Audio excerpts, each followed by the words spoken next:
Before we get started, I have a quick favor. I've been self-funding the Finding Genius podcast for 5 years now. I've done over 3,000 episodes. And as you can see on YouTube, we're up over 1 million views on the channel, which is fantastic. The next thing I really want to push on is to get up to 10,000 subscribers. Because once we do, we'll be able to put a donate button and we'll be able to solicit donations to help keep the podcast running and to also get the Finding Genius Foundation moving along. We have a big project studying anxiety, depression, and PTSD and working on a product to help people overcome these problems because I've seen them explode recently after the last 2 years of the whole virus situation. So if you would, please subscribe to the podcast. That would help us tremendously. Give us a thumbs up and check in the description for Buy Me a Coffee. It's about $5. If you could buy me a coffee, I'd really appreciate it. It would help keep the channel going, and I love coffee. Thank you.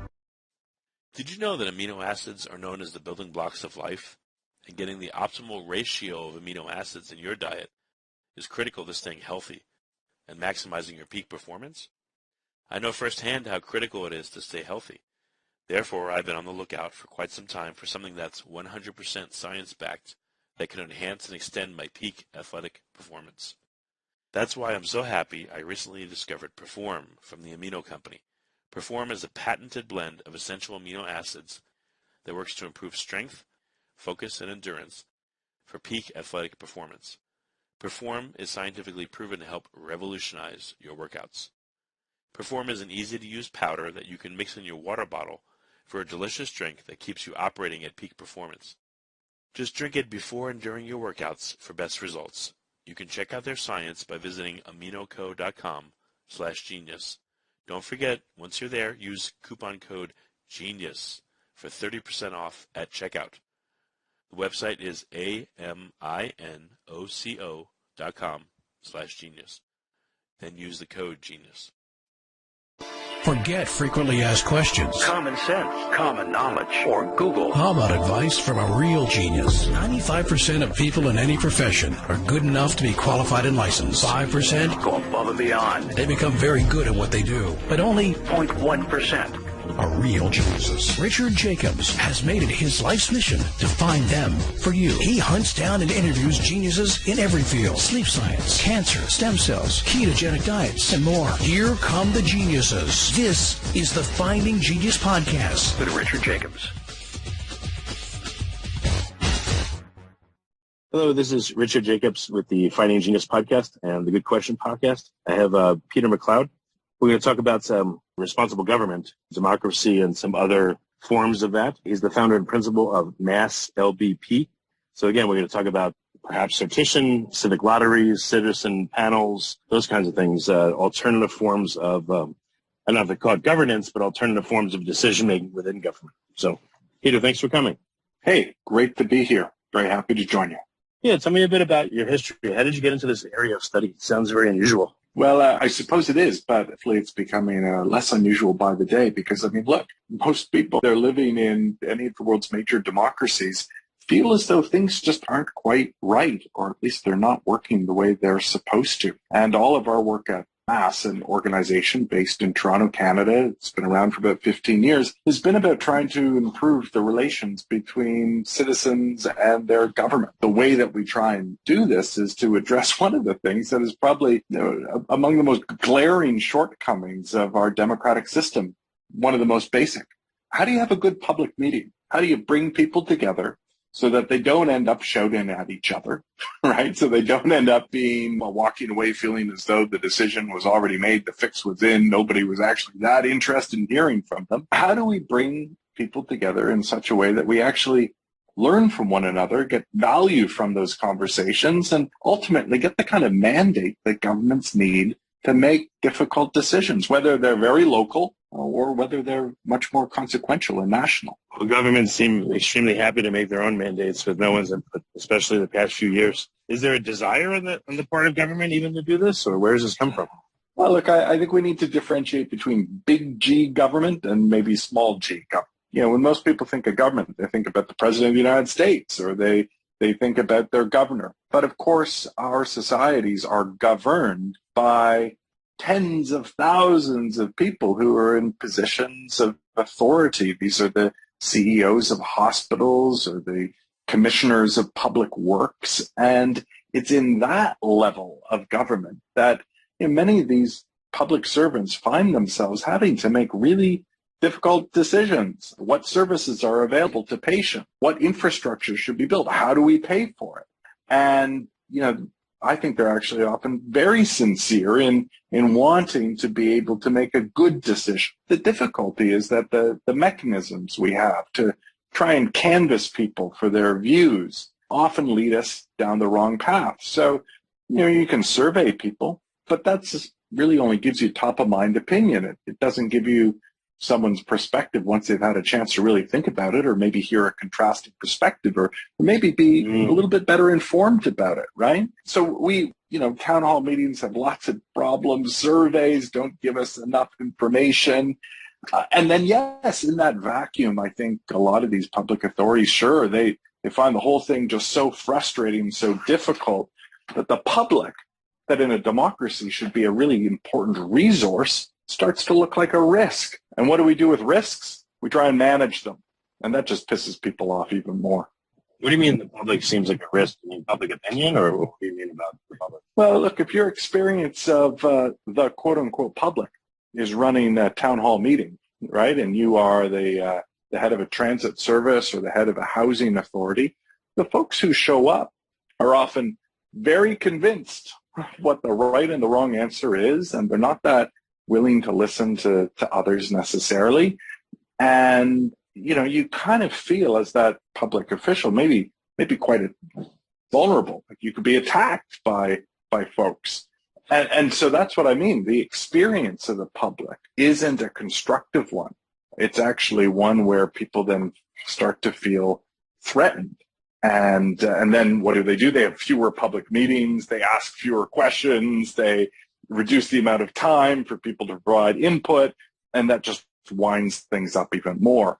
And, I don't think the quote-unquote public that shows up at those meetings are fundamentally antisocial, or I don't think we should discount their views whatsoever. I think that risk dynamic is actually a product of just really bad process design. The one thing that terrifies most regular people is that microphone standing in the middle of the room and having to speak in front of strangers. Even if they were there to provide congratulations, their hearts would be pounding, chemicals would be flowing around in their brains, and winds people up. So, the work that we do at MASS at a very fundamental level is say, okay, public authorities need good public input. And how do we work with the public as a resource to provide that input? And then, yes, we do more elaborate and I hope democratically consequential things, which is fundamentally about changing the way our democracy will work in the future and extend the privilege, we like to say the privilege of representation, to far people in our society. So I'm just being totally honest. As a citizen of where I live, I know it's not fair, but I expect my officials to do the right thing and not do things that'll hurt me. And I also don't have the time to sit there and weigh in on every decision, I feel like, because I'm busy with my own life. And Totally. I also feel like I don't get asked either. And they just do stuff. And then it's very hard to undo something that has been decided by, whatever level of government.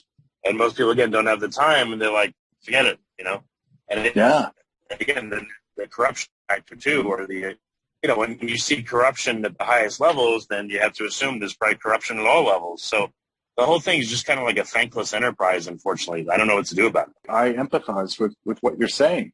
I think it was George Bernard Shaw said that the problem with socialism was too many meetings, right? Like people have better things to do with their time than to show up at lots of community meetings. I don't think the answer is that we need to make sure that everyone is just more engaged. I think we need to have better mechanisms to see that the general public, broadly speaking, does have a way in to influence the decisions of our deciders.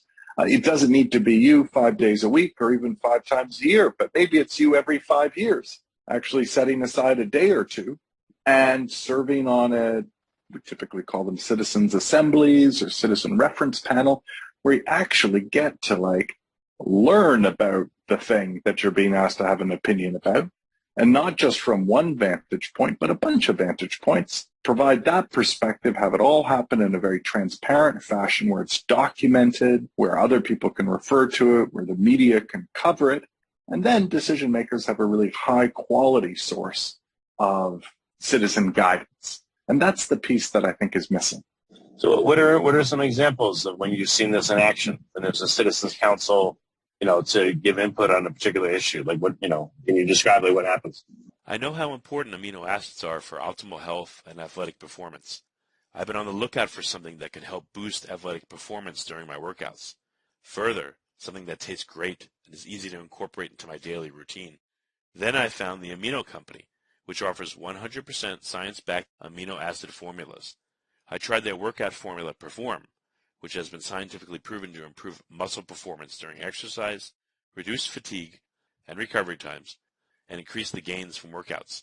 It's keto-friendly, soy-free, vegan, gluten-free, and without any nasty GMOs.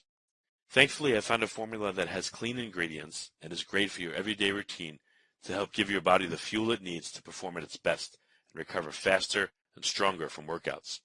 Perform is formulated to minimize muscle breakdown during exercise and maximize muscle growth after exercise.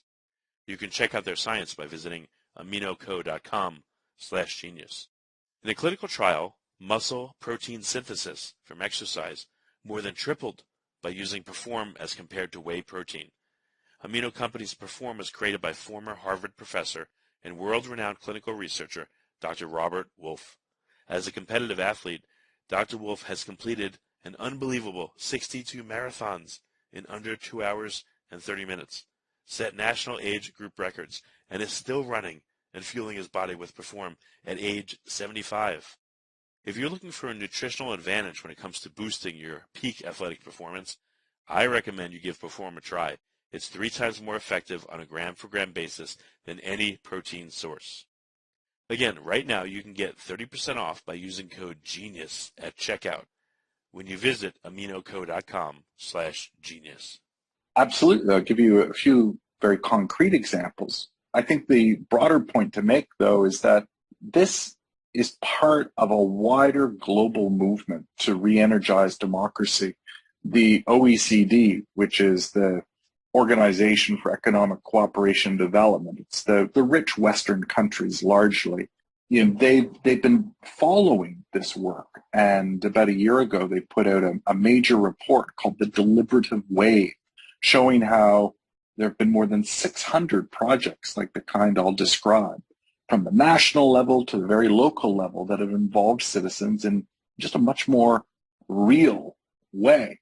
So if you come to Toronto, and I hope you will, you fly into Toronto Pearson Airport, the time of day, the route that your plane follows, various other operational details have been in part determined by a randomly selected jury of citizens that lived in various distances from the airport. Why did we do that? Because major global airports are really noisy, and those flight paths have an enormous impact on the people below. Well, if you just let the people living immediately close to the airport decide when and how the planes come in, you wouldn't be allowed ever to have many planes. The airport plays a larger economic role for the region, and so you need to have perspectives of the people who aren't as immediately impacted and are thinking about that greater good. Well, this group of 36 people who were randomly selected spent 3 or 4 Saturdays learning about different facets of the airport's operations, the economic consequences of various strategies, and provided a unanimous set of recommendations to the airport, which they took up. If you have a piece of ID in the province of British Columbia, some of the privacy safeguards related to the chip that's on that ID was developed again by a randomly selected group of citizens. If you take the subway in Toronto, the regional transit plan governing billions of dollars of investment was in part developed by a randomly selected group of citizens. And most recently, we brought together a national bilingual citizens assembly on regulating social media to advise our Minister of Canadian Heritage on the kinds of rules that people want to see to govern the likes of Facebook and Twitter, which many people would acknowledge are having some serious and perhaps unintended consequences. So those are a few examples. But what does one of these efforts look like? How are the people contacted? How are they selected? How are they? Yeah. Well, I'll take you through it. There are two pieces to this. The first is called a civic lottery, and the second is called a citizens assembly, although sometimes you hear it referred to as a citizen jury or citizen reference panel. The first is the selection process. We call it a civic lottery because we want people to feel good about winning. And believe it or not, in Canada, we've sent hundreds of thousands of letters on government stationery to people's homes, randomly selected. And there have been processes like this in the US and the UK, Netherlands and Denmark and France, you name it. I can point to an example of a project like this in the country. In any event, we send out typically 10,000 letters. We ask people to give us maybe 40 hours of their time, like 4 or 5 Saturdays over a period of several months. We tell them that they're going to be doing something real. They're going to help us solve a problem. It's not just about come tell us what you think, come do some brainstorming. We put them at the decision-making table, and we challenge them to come up with a consensus view. So from among the 10,000 people, we'll typically get maybe 600 or 700 people who will volunteer, and we'll randomly select from that pool of volunteers a group that matches the demographics, the jurisdiction. It's always going to be half men, half women. It's going to be balanced by ethnicity, by geography, and that ends up being a proxy often for income as well. In any event, you get a group that is like that community in a room. You develop a curriculum. You ensure that they get to hear from different sides, and they go through a learning process, which is not just about learning about the content, but also learning about how to have a fair exchange of views, right? Because it's not something any of us get a lot of practice of. And by the end, in their own words, under their own hand, they will have written a 20 or 30-page report that lists their recommendations and advice to government. And has to be a consensus on those recommendations, though any member can also write privately their own minority report that would appear in the appendix. So that's the flow of the... Before we get started, I have a quick favor. I've been self-funding the Finding Genius podcast for 5 years now. I've done over 3,000 episodes. And as you can see on YouTube, we're up over 1 million views on the channel, which is fantastic. The next thing I really want to push on is to get up to 10,000 subscribers. Because once we do, we'll be able to put a donate button, and we'll be able to solicit donations to help keep the podcast running and to also get the Finding Genius Foundation moving along. We have a big project studying anxiety, depression, and PTSD, and working on a product to help people overcome these problems because I've seen them explode recently after the last 2 years of the whole virus situation. So if you would, please subscribe to the podcast. That would help us tremendously. Give us a thumbs up. And check in the description for Buy Me a Coffee. It's about $5. If you could buy me a coffee, I'd really appreciate it. It would help keep the channel going, and I love coffee. Thank you. Process. Why do you need a consensus? Why not report the split to the top decision makers? Why hide That's it? such a... Well, I don't know if you're hiding it. You know, I think that you often unlock creativity when you challenge people to come up with a consensus view, that you have to make it work for everyone. This era of democracy that I don't think is very healthy is this focus on majoritarianism, the idea that the winner takes all. 50% plus one is enough to run the table. Well, what about the 49? When you insist on consensus, you force people into a conversation about trade-offs, and you force them to actually have to take account of the needs of people whose perspectives, their requirements vary. And I think that's actually healthy. Democracy, to my mind, is actually about how we try and get in each other's shoes, in each other's heads, and try and make things work for everybody, not just ourselves. Well, I don't know. I mean, look, I've done a lot of surveys where I didn't want to answer. The answer wasn't either of those, and I was forced to put something.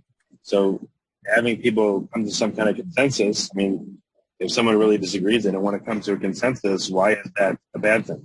Well, let's take a specific issue, because a lot of the time, of course, we're having to make some choices. Let me prime you with one thing. Let's say we're voting on an issue, and there's 3 elements to it, and I just I can't go along with element 3. I just can't. But 1 and 2 are fine.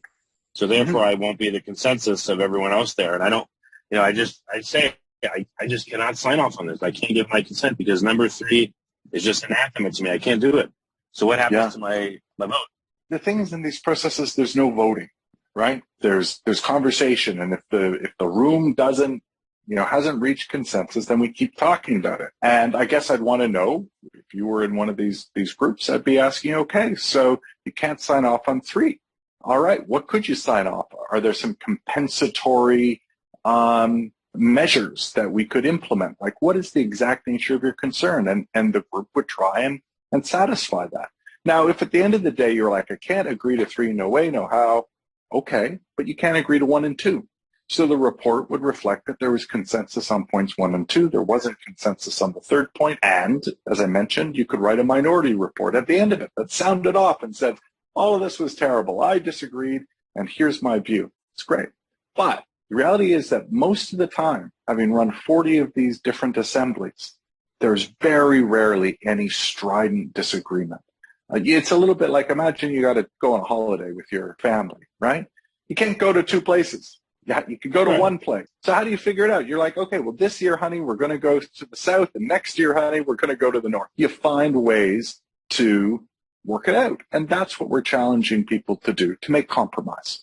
Yeah, that's good. If you do that, then that makes sense to me, and I agree. I guess I'm thinking about federal government. The bills that come there, they always seem to have these, either poison pills or stuff in there that has nothing to do with the bill, and it just gets, it's like a Trojan horse. So, how do you avoid Trojan horses in these scenarios? Like, one thing I would guess, just speculating, is the narrower the issue, the easier it is to get consensus that makes sense, but also to keep out issues that have nothing. I mean, the whole business about the U.S. congressional process and earmarks and all of the ways in which bills get larded with things that have nothing to do with their original intent is a separate and very distressing phenomenon. Probably a better parallel is to the committee work that might occur, where there's a task force on X and it has several members of Congress on it. They're going to focus on that issue, or maybe it's an expert panel that has been commissioned by either the White House or the House of Representatives or the Senate, which has a very specific mandate. I'm not sure I'd agree with you that it makes it easier necessarily. I'll give you a specific example. We had 2 municipalities. Were they going to amalgamate? This is a fabulous political question because there's no right or wrong answer. A lot of it has to do with values. It has to do with history. It has to do with sense of community, sense of belonging. Ultimately, people from these 2 communities had to work through. Yeah, they looked at the budget. They looked at, the water systems, and they looked at, the police response and fire response times and all of the important kind of technical matters. But at the end of the day, they had to decide whether they wanted to, tie their fates together or not. And it's on those kinds of questions that these processes are really great, where there's a clear mandate, there's something consequential at stake, and you give people the information to find their way to a shared view. I guess, forgive me, I've become very jaded, as you can hear. But which brings up a question, like, do you encounter that very much in the groups that you deal with? Or are they all like, Canadians seem to be particularly affable, nice people, just in general, but do you find you find difficulty that people are jaded, they have preconceived notions, and it has to be like a cooling off time or a time where they're like, you know what, this isn't what I expected. Actually, it's okay, type thing. I think a lot of people come into these processes with some real concerns. After all, their experience of government, their experience of politics, whether it's in Canada or the United States, is not particularly positive. Maybe you should do one of these issues with like a bunch of New Yorkers, like a bunch of grizzled old New Yorkers. It'd be much tougher, I think. I'm not sure about that. The thing. I'm joking. Yeah, I hear you. I mean, don't worry. We've got our own sets of kind of grizzled Canucks tucked into various communities as well. But, America has this really, really important tradition of civic republicanism, which of course has nothing to do with the Republican Party. It's that kind of Main Street USA sensibility where volunteerism has and continues to play such a role in American society and life. And whether that's in a church or whether that's in a community organization, so much of the social fabric has been grounded in these kind of traditions of community and mutual assistance. I actually think that, yes, I don't want to take on Roe versus Wade. I don't want to take on climate politics. I don't want to take on gun control, right away. Let's walk before we run. But I actually think at the local or state level, there'd be tremendous opportunities to demonstrate ways that Americans would innately and instinctively actually come together to try and solve problems, because Americans are also really pragmatic people. I think right now, I mean, if I'm to editorialize, I think you're trapped by big money politics and certain elements of the media and social media that are just inflaming tension. And you can run all of this in reverse. If you can build mechanisms that inflame polarization and controversy and sensationalism and misinformation, you can also build mechanisms that are more pro-social, that bring people together, that help them focus on real things with quality information. We're not making anywhere near a comparable investment in the mechanisms we need to run a healthy democracy. Instead, all of the money is in the systems that are breaking it down. Yeah. What about a preparatory step? Let's say there's a town that, whose leadership wants to embrace this model on a regular basis. But they have to first lay the groundwork and say, for instance, I thought about this. Like, I live in Austin, Texas. Yeah. And there's a little over a million people here. So I thought, what if the government here, the city of Austin, said, like, look, in order to live in Austin, once a year, you got to spend 4 hours like doing some community service for the city of Austin. We'll feed you, maybe it'll pay you $100, whatever. And I thought, that's about 20,000 people a weekend. If they did that, imagine all the stuff they could do to radically transform the city for the better. But so going back to this other example, let's say again, there's a town that wants to embrace this method. Do they need to do any preparatory work? And meaning like have a referendum that says, look, to be a member of this town, you do have to do a little bit of work on deciding on issues, once a year or 2 issues a year or whatever it may be. By living in this town, you agree to at least spend an hour or two contemplating them and giving your honest opinion. I think you're onto something really, really powerful and exciting. I think it illustrates the fact that actually some of our problems in society, even though there's such like grinding poverty and such disparity between rich and poor, some of our problems politically are problems of abundance. If you gave Austin City Council the labors of 20,000 people a weekend, they would have no idea what to do with those people. It would be just surplus energy and labor that right now there is no mechanism, there's no infrastructure to take that energy and direct it in a positive direction. So I actually think that's a really great creative prompt for a mayor to say, if you had 20,000 people every weekend, what would you do with them, right? I don't have an answer myself, but I think these are the kinds of questions we should be asking, because if we're going to address the real, I think, tensions in our society, tensions that are breaking down our ability to find common ground, and then we have to come up with ideas that work at scale.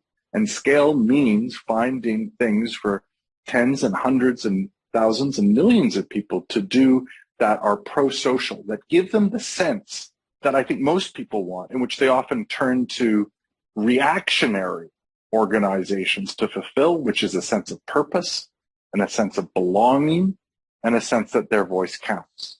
I think that's why populism is often effective, but we run our societies as though the public is a sort of byproduct of that society, not absolutely intrinsic and integral to it. Well, I mean, do you ever have trouble finding people for these councils within a given city or area?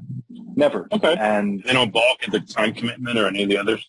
Like, what are some reactions you get from people that are, positive or negative reactions? Like, what kinds have you gotten?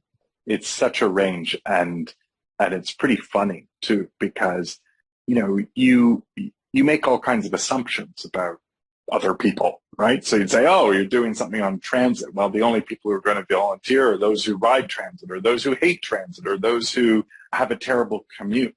Well, no, People volunteer because they say, actually, my grandpa used to drive a streetcar. I love my grandpa. Somebody else says, I just moved to this town. I thought it'd be a way to meet people. Somebody else said, well, I started engineering school, but I never finished. So I thought this would be a way to, check back in with some of that stuff. Somebody else would say, well, I didn't sign up. My wife signed me up. She wanted me at the house for 4 Saturdays. All of that's great. All of that's great. Somebody else says, look, I'm new to this society. I've just immigrated here and I wanted a chance to give something back. Somebody else says, I just want a chance to learn something. So the motivations are really, really varied, and that's right. That's good. That's appropriate. And it isn't that you should volunteer every time you get one of these letters. But it would be a great thing if, just like everybody knows somebody who's maybe served on a jury, which admittedly has a lot of problems with it, but, we accept the idea of jury trials in part because most people know somebody who's been a part of it. It's the other part of our democratic experience. I just think it's remarkable that, we venerate democracy and yet so few of us ever have a chance to play much of a role in it. Pay your taxes, vote every few years, maybe serve on a jury or know somebody who has once in your life. That's about it. That's all we ask of people. That doesn't forge much of a connection. Yeah, no, I totally agree. That's good that you get no resistance. You get plenty of people. Is there anything interesting or unusual in the dynamic of how people interact in these sessions? I would guess you sat in on a bunch. What jumps out at you? The good, the bad, the interesting? Well, part of it is that, as you observed, this idea of consensus initially is maybe uncomfortable.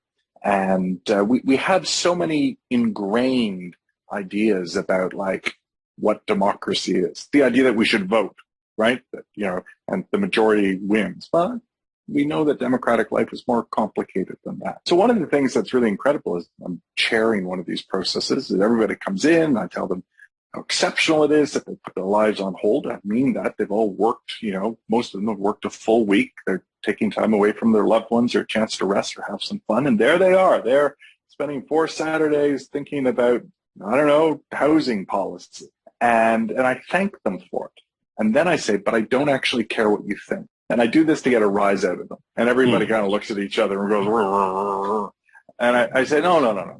I care about what you're bringing to this process. I care about your experience. But here's my problem as the organizer. I could only choose 36 people. And your name came up randomly. And there were 600 other people who wished they were sitting in your chair today. And of the 10,000 households that got a letter, maybe there were 3,000 who wanted to volunteer, but 2,400 had other commitments, right? And just couldn't take the time, but wanted to be there. So one hand saying to my 36 participants, the members of the assembly, that their job is really, really important. I'm also decentering them in terms of their individual status on the assembly, because I'm saying your job is actually to represent the needs of strangers, people who I can't bring into the room. They wouldn't fit. We don't have enough time. And so you have to use your empathic imagination to try, as I said, to get into the shoes of other people. And the incredible thing is after I do this kind of shtick and sort of try and frame it for people in a different way, they actually sit up a little straighter. I really need to videotape this sometime because the mood in the room changes. I just told them I don't care what they think. Then I tell them that their responsibility is much greater than themselves. They owe it to their community and everybody else to work really hard and to try and come up with something that works for everyone. And people sit up straighter. And I think it's because they get it. They get that this is important. And they don't know how to do it, but they're going to give it a try. And that's one of the most beautiful moments in these processes. Yeah, have you interviewed people when it's done on how they felt about the experience? Yeah, it's transformative for some people. And look, there have been lots of academics who've now done studies on this and have published extensively. I like to talk about it as democratic fitness. We have the idea of civic literacy. It's good if people know a bit of history and, who their president is or who the first president was and stuff like that. But democratic fitness is a sense of personal efficacy, agency, voice, an ability to collaborate to shared ends. And I think people really have an increased sense of their ability and self-worth as a result of serving on these assemblies. And I contrast that with voting. I don't think most people walk away from the ballot like they feel like they've done their public duty. That's great, but it doesn't reach them in the same way. So, I've had members come back to me saying, I was unemployed. I had a long-term disability. I didn't think I could get back into the labor market. And after having volunteered and participated, one of them quite recently asked me for a letter of reference, and she ended up getting a job, funnily enough, at our elections agency. So she not only was ready to work again, but she wanted to do something that was about democracy. So it has a big impact on people. We give people certificates of public service at the end, and every year I get 1 or 2 phone calls of people who say, shit, my certificate fell off the wall and it broke. Could you send me another one? And I'm like, that was just 4 Saturdays, like 8 years ago. Does it really mean that much? Well, yes, because for most people, this will be the single most consequential and empowering thing that they will have a chance to do in their lives, because we don't live in societies where frankly, we really care that much in a meaningful way about what others think. And there's no wonder why people feel so estranged from politics, that City Hall, that the state capitol, that Congress feels so far away, because they can never imagine themselves ever being close to it, much less respected by it. So you share that, and it's very powerful. Well, excellent. So what's the best way for people to find out more about your work, and can they look for opportunities to be on one of these advisory boards or councils? And if so, where can they go? Well, the thing to do for anyone interested in our work at MASS is to visit our website. It's masslbp.com, and that's MASS led by people, masslbp.com. And there are reports from the 40-some assemblies and their guides on how to run these in your local community. There are some other organizations in the U.S.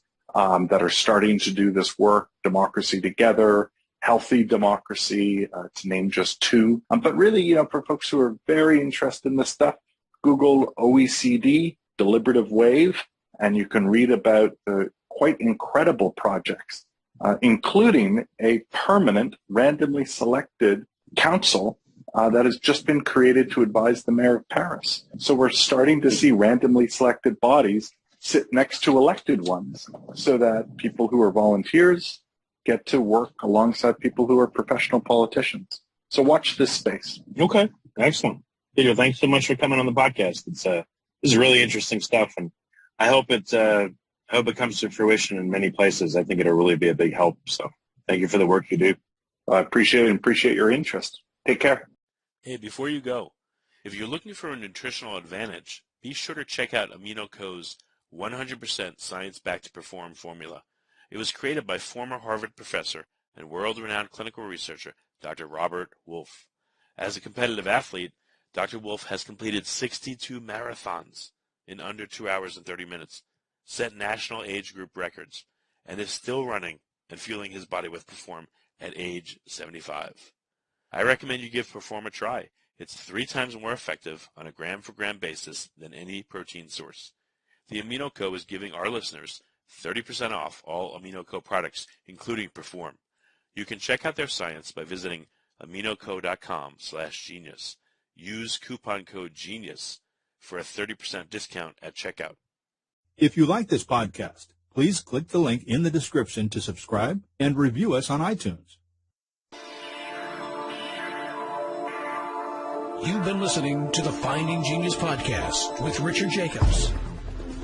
If you like what you hear, be sure to review and subscribe to the Finding Genius podcast on iTunes or wherever you listen to podcasts. And want to be smarter than everybody else? Become a premium member at findinggeniuspodcast.com. This podcast is for information only. No advice of any kind is being given. Any action you take or don't take as a result of listening is your sole responsibility. Consult professionals when advice is needed.